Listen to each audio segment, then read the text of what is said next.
One of the most debated topics in Australia right now is a social media ban for children.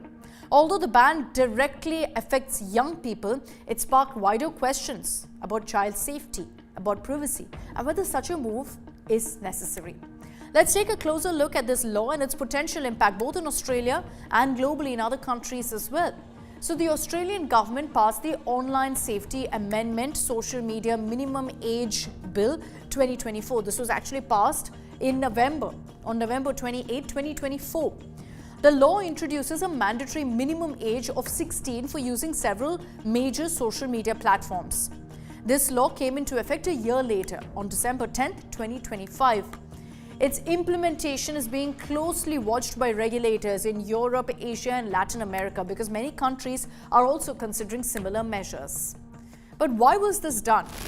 The government says the ban was introduced in response to growing concerns about the impact of social media on children's mental health and their safety.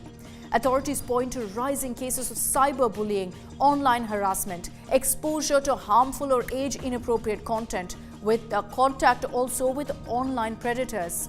Officials also cite research linking excessive social media use among children to anxiety, to depression, sleep problems, and reduced attention spans.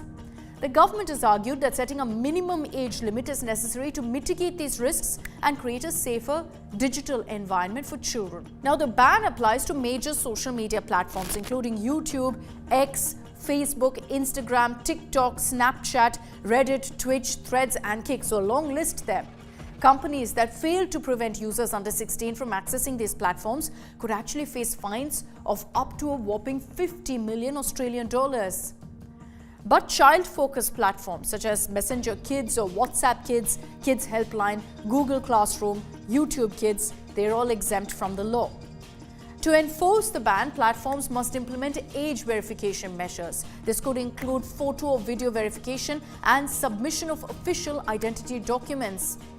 Now, interestingly, there are no penalties for children or their families if underage accounts exist.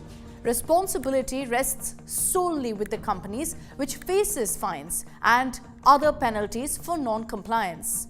Now, a large-scale Australian Broadcasting Corporation survey of children found that most teenagers believe this ban will not be effective. They view it as a poor decision, with nearly 3 out of 4 wanting to continue using social media.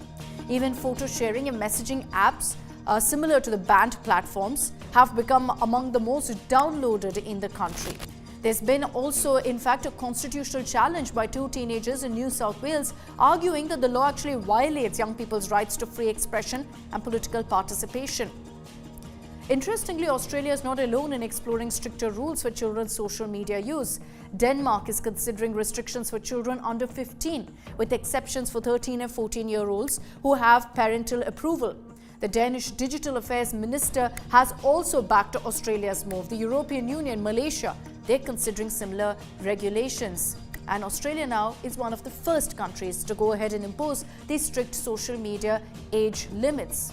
Questions loom on whether India too could benefit from such a move.